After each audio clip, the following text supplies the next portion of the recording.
Hi all, welcome to Velipunar Sudar. In this video, we are going to talk about National Voters Day, which is being celebrated on January 25. This day in particular is celebrated to encourage the youth who have got enrolled themselves in a new electoral role. First of all, we need to wish them all the very best, because they are the leaders who are going to select the leaders and elect the leaders. Youth in particular, in many areas, will not be didn't got exposed to the political history of that particular place, or political history of the whole place where the election is being held as well. The reason behind this is they may have some works beyond this, and they didn't get a particular time, because they all have work with regarding to academics and colleges. So what to do is make the youth reach the political history of a place. By how can that be achieved? Every youth need to take some action. They need to read newspapers, they need to read books. Beyond that, which is tough, because we need to read, right? So what we can do is, every place will have some adult person or elder, like a grandpa, who is beyond the age of 60. In a particular place, the person beyond the age of 60 living more than 30 or 40 years in a particular place will know everything, like politics, geography and everything of that particular place.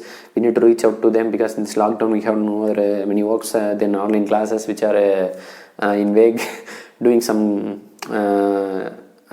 putting some garbage, like dumping into our brain. So we can relax in doing like these things, going to reach such educated people. And in this regard, what I'm quoting as education is that not that written education or academic education. This is an experience. The best education is that experience. So we need to reach out to experienced people in particular field, and we need to ask them. If we dig them, they will tell us lot of information, so we can come to a conclusion who is good and who is bad. And more than that, we are following social medias. The social medias are just influencing our thoughts in some ways.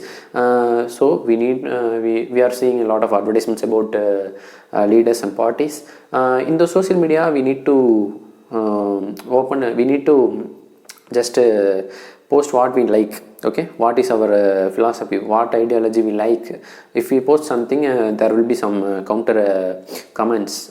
We need to accept that. We need to read those comments, so we can understand what is right. So we need to expose to the outer world, and we need to keep our comments coming to the public. And also we need to speak to our home, where we can get some more knowledge of politics and some more knowledge of particular place.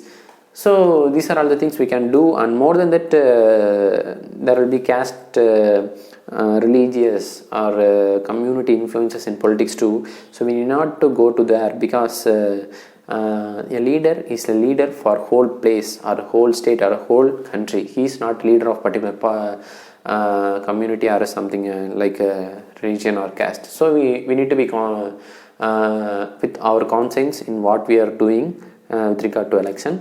More than that, none other than us can decide what we are going to do with electing leaders. Okay, so we are all leaders, we are all 18 plus, so we are all having the knowledge of what we need to do. We should think, we should come across lots of news, we should brainstorm a lot of news particularly before the elections. And we need to follow every leader who are making promises, and we need to get back to the past. Did they do the promises they did? So after all getting these details, we can come to a conclusion whom we elect. And all the best to all my friends who have got enrolled in their new electoral role, and have a great experience in voting, and to have a great experience in electing the right leader for our state in particular, because I think we will have an election before April 30th of 2021. So we are all leaders who are going to elect the leaders. So happy National Voters Day to all. Thank you.